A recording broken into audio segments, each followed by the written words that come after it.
আসসালামু আলাইকুম ওয়া রাহমাতুল্লাহ। পৃথিবীর বিচিত্র ভূমিরূপ সম্পর্কিত ভিডিওতে আপনাদেরকে স্বাগতম। সাথে আছি আমি মোহাম্মদ আকরাম হোসেন।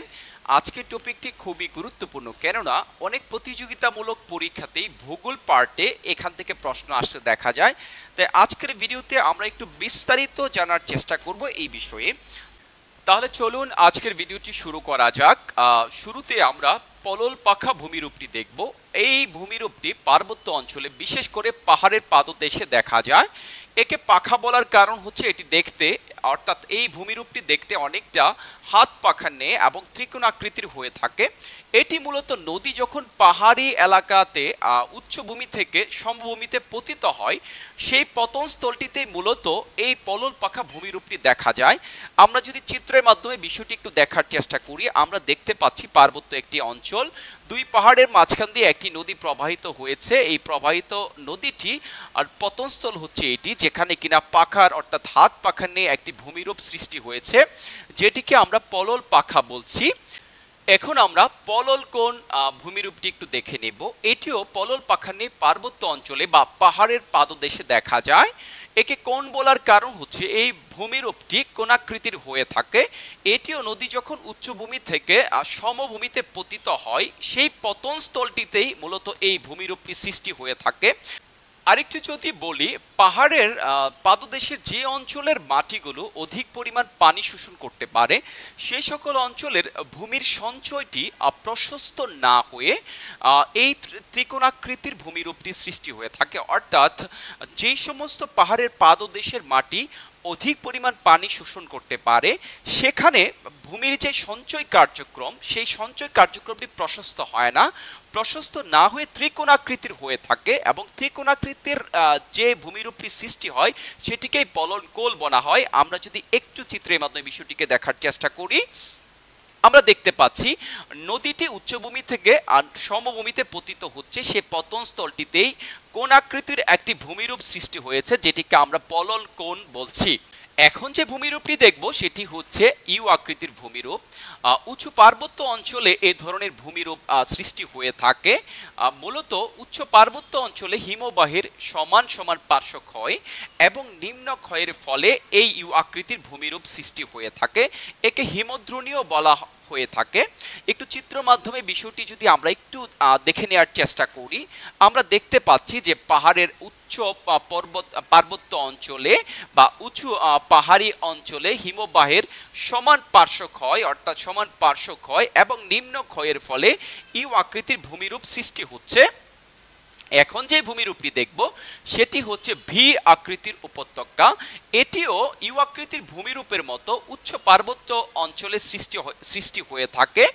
এটি মূলত সৃষ্টি হয় তখন যখন নদী পাহাড়ি খাড়া ঢালে তীব্র গতিতে নিচের দিকে ছুটে আসে, তখন মূলত এই ভি আকৃতির উপত্যকাটি সৃষ্টি হয়ে থাকে।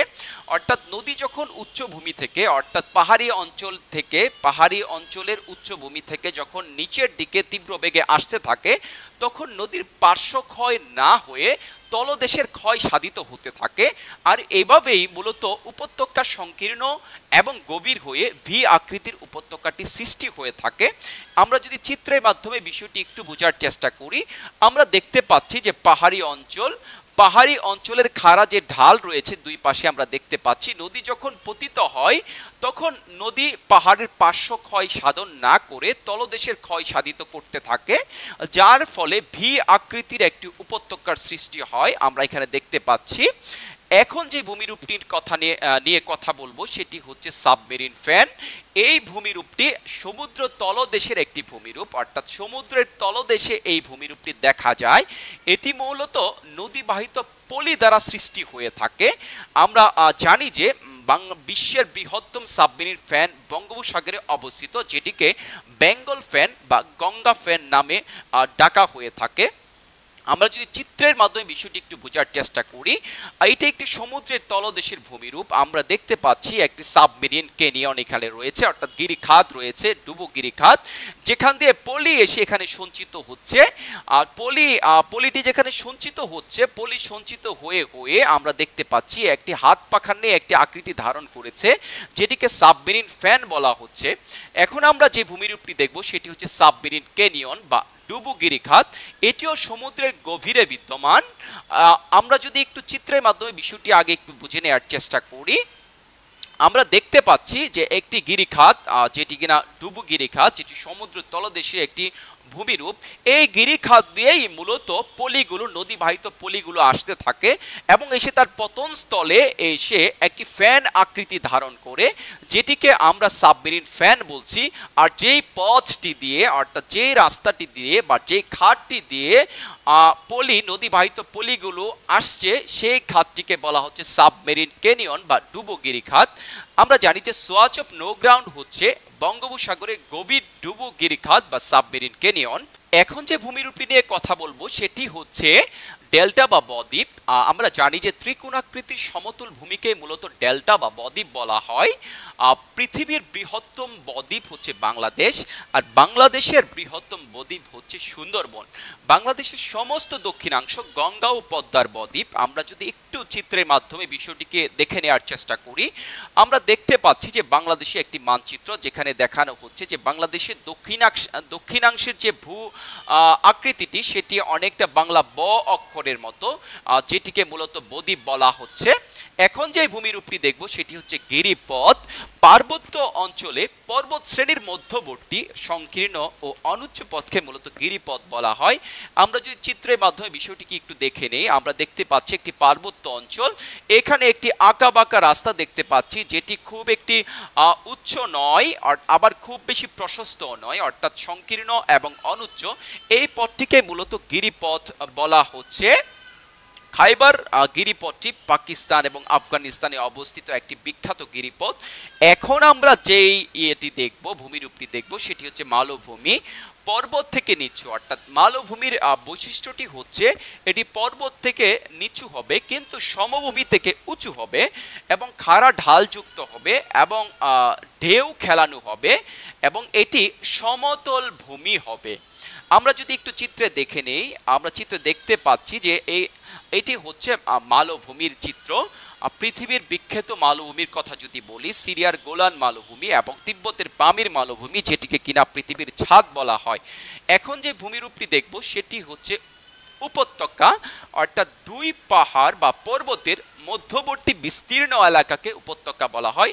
আমরা এখানে দেখতে পাচ্ছি দুটি পাহাড়, দুই সাইডে দুইটি পাহাড় রয়েছে। এই চিত্রেও আমরা দেখতে পাচ্ছি দুই সাইডে দুইটি পাহাড় রয়েছে। এই দুই পাহাড়ের মাঝখানের যে বিস্তীর্ণ যে অঞ্চল রয়েছে, সেই অঞ্চলটিকে উপত্যকা বা ভ্যালি বলা হয়। বিখ্যাত একটি উপত্যকার কথা যদি বলি, সেটি হচ্ছে সোয়াত উপত্যকা, যেটি কিনা পাকিস্তানে অবস্থিত। আরও একটি উপত্যকার কথা যদি বলি, সেটি হচ্ছে ডেথ ভ্যালি বা মৃত্যু উপত্যকা, যেটি যুক্তরাষ্ট্রের ক্যালিফোর্নিয়াতে অবস্থিত। এখন যে ভূমিরূপটির কথা বলবো সেটি হচ্ছে মরুভূমি। এ সম্পর্কে আমরা সবাই জানি এবং খুব ভালোভাবেই জানি। তারপরে যদি একটু বলি, যেসব জায়গায়, অর্থাৎ পৃথিবীর যে সমস্ত অঞ্চলে 10 ইঞ্চি, অর্থাৎ বছরে গড়ে 10 ইঞ্চি বা 25 সেন্টিমিটার বা তার চেয়ে কম বৃষ্টিপাত হয়ে থাকে, সেই সমস্ত অঞ্চলকে মরুভূমি বলা হয়ে থাকে।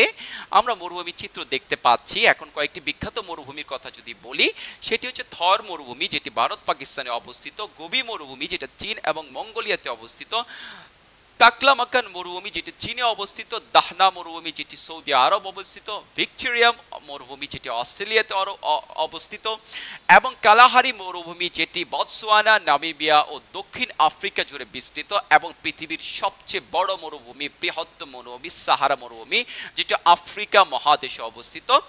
আসসালামু আলাইকুম রহমতুল্লাহ। আজকে এতটুকু, ইনশাআল্লাহ অতি সত্বর আরেকটি ভিডিও নিয়ে আপনাদের সামনে হাজির হব। আর বরাবরের মতো রিকোয়েস্ট থাকছে আমার চ্যানেলটিকে সাবস্ক্রাইব করে পাশে থাকার জন্য। আসসালামু আলাইকুম রহমতুল্লাহ।